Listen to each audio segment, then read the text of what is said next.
The Ukrainian armed forces have created real hellish attractions for Putin's army. Russian advancement near Toretsk. Tanks are turning enemy positions into ashes. The Zaporizhia direction is the epicenter of enemy destruction. Russian equipment is powerless. Russians are ashamed of their soldiers.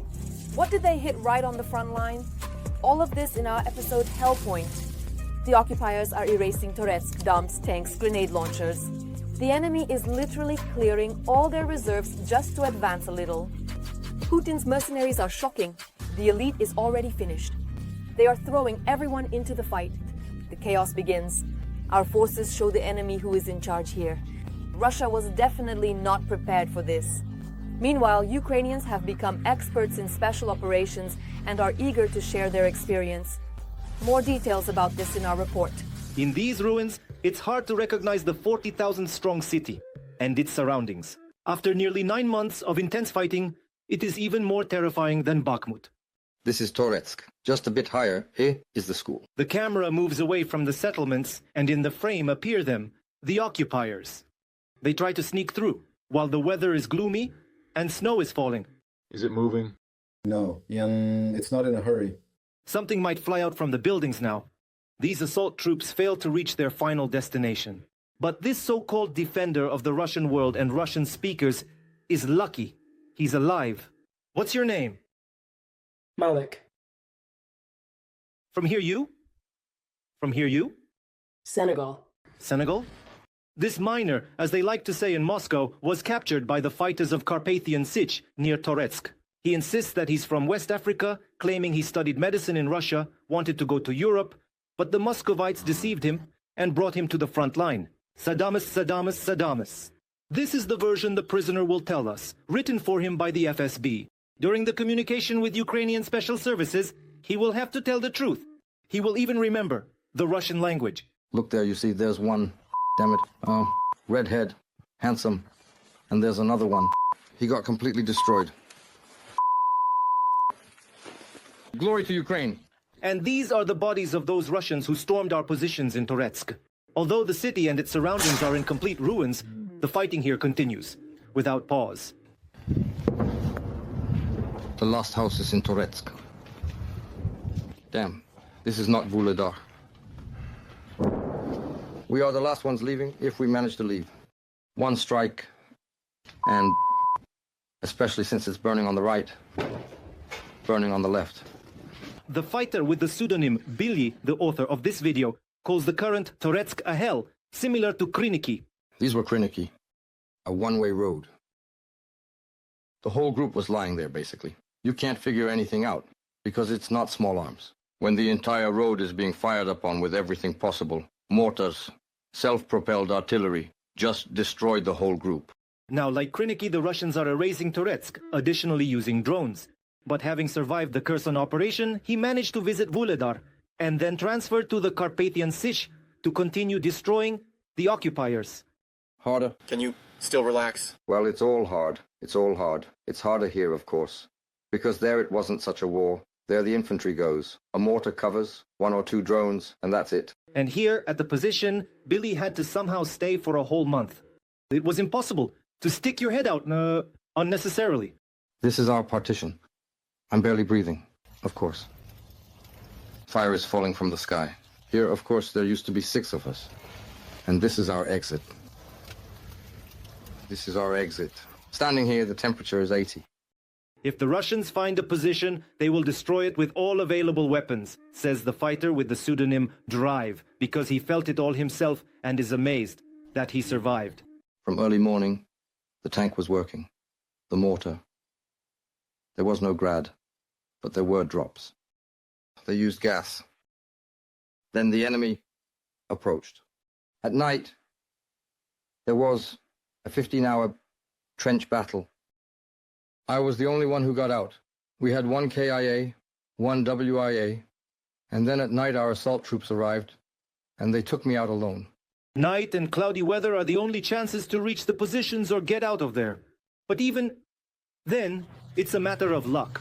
Every trip is a whole special operation, with an unknown outcome. Just about 4 days ago, I got blown up. Well, yes, I got blown up, pulled the guys out on the rim, took them there, yes, on a mine. Well, posts, mines. Well, you just can't see the road after the rains. Currently, the armor is under repair, and the Kamaz is being prepared to go out for our soldiers in another vehicle. It's even stronger and more reliable. Well, mostly he drives, and I memorize the road. I tell them there's a hail on the right. Sometimes we drive and we encounter hail. We immediately bypass the hail.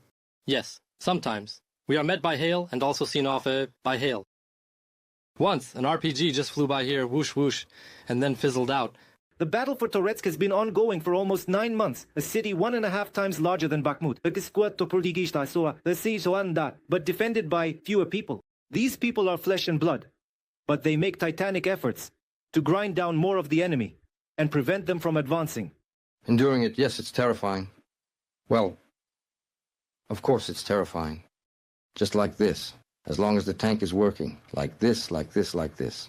As soon as the tank fires, you have a minute to grab the ammunition, somehow turn around because it collapses, move somewhere to another corner.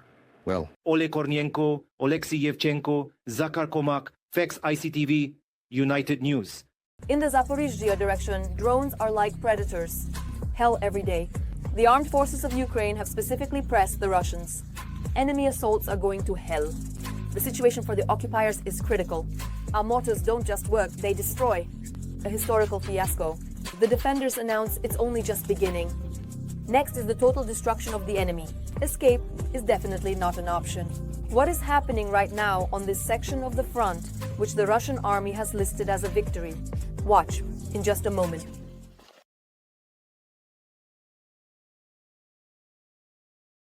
Combat operations in the Zaporizhzhia direction do not cease day or night. As soon as the sun rises, the battalion Samara Wolves of the 108th Territorial Defense prepares for battle. A 120 caliber mortar is used against enemy ambushes detected by our scouts. Attention shot! The serviceman with the call sign Harry observes the mortar crews work from the sky. Right now, he is the eyes of the artillery.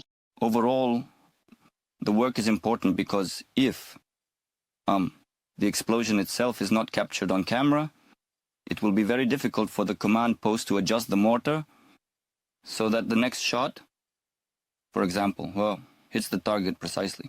Harry learned to operate the drone in the military. He joined the ranks of the 108th Territorial Defense Brigade less than a year ago. He came by summons. He chose to work with drones during military training. I just positioned myself like this. If I ended up in the military, I wanted to do something that would be interesting to me in the long run. That is, drones were interesting to me, so I decided to choose this particular field for my development. Mortar men have only a few minutes to fire because enemy drones are constantly circling in the sky. And here is the result. The first mine was very close, the second mine hit the target. Morning coffee here is already after work. The serviceman with the call sign Psycho has been at war since 2017. Together with his comrades, he went through the ATO and JFO. He was discharged from service a month before the full-scale invasion began.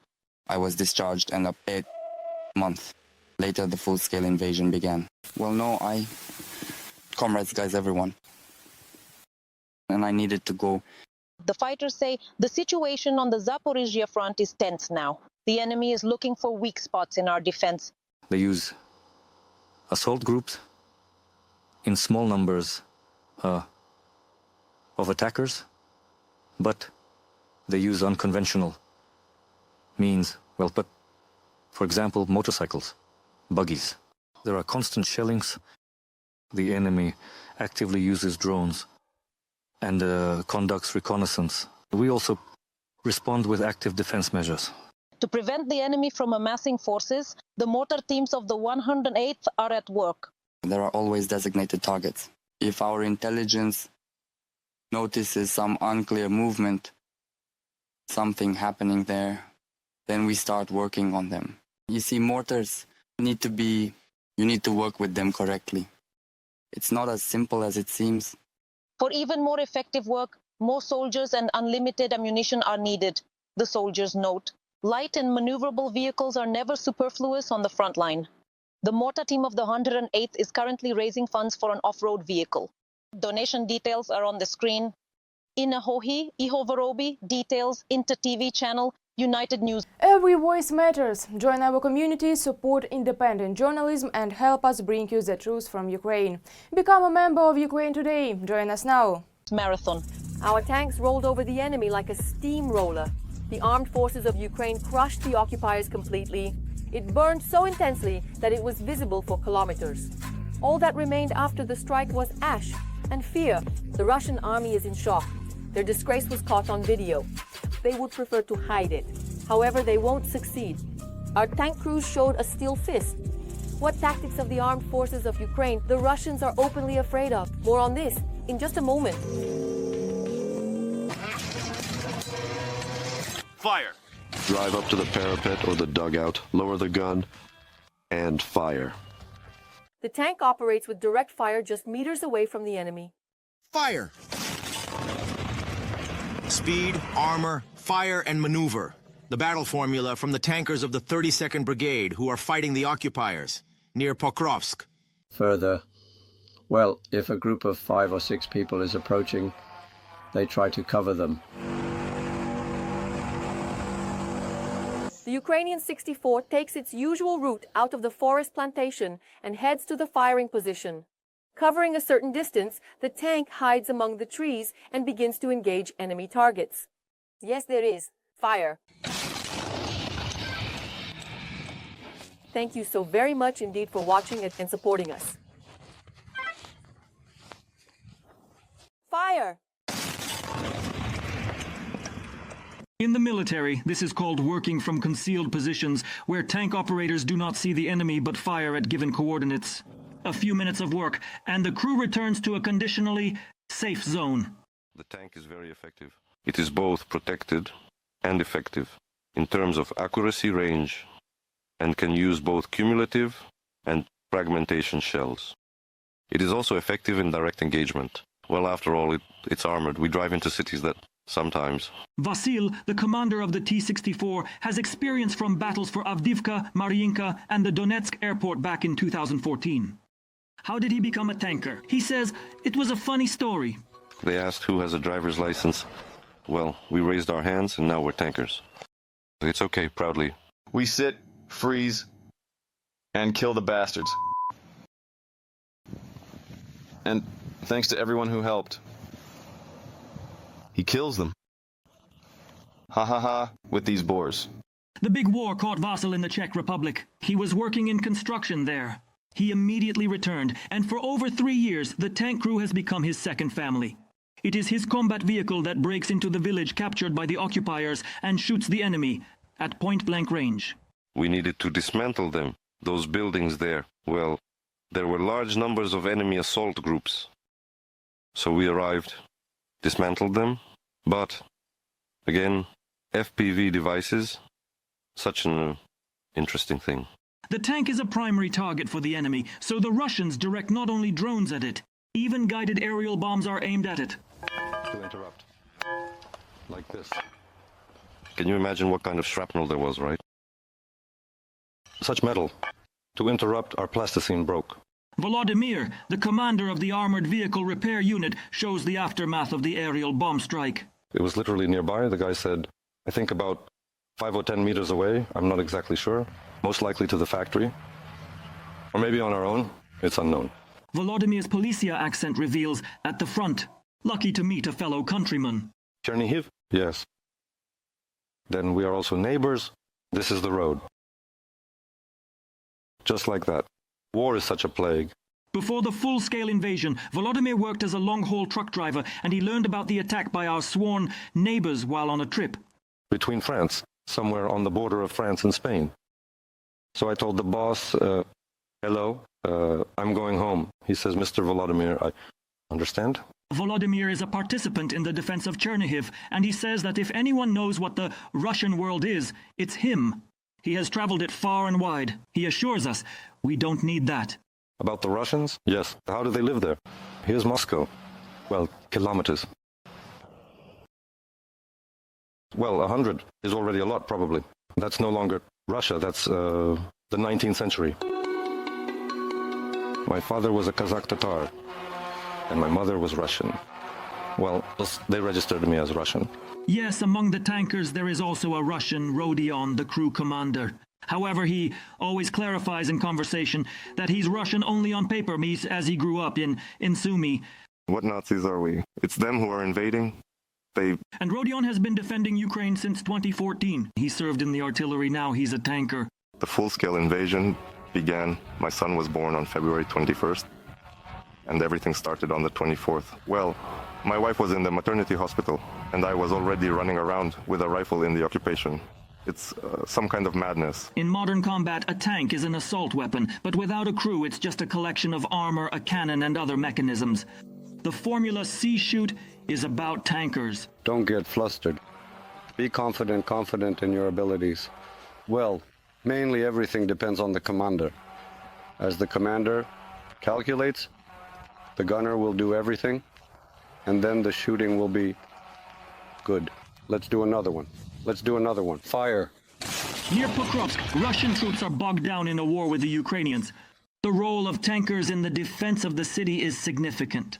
For each of them, the next day of the war is another day of hard and deadly dangerous work. God willing, it will hit in such a way that everyone survives and gets out of the vehicle.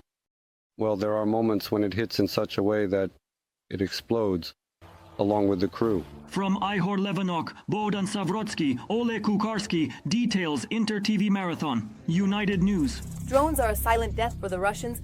They arrive where they are least expected. The latest UAVs are taking out the invaders in droves. Putin's brigades are melting like snow under fire. No occupier can hide. Our defenders have shown exclusive footage. This is hell on screen. You can't miss the details of the fantastic special operations. Watch them right now.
Pokrovska direction, the Russians, like rats, have burrowed into holes.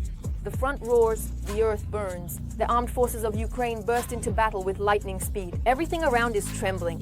A fiery barrage has covered the invaders. This is not just a counterattack, it's a demonstration of strength.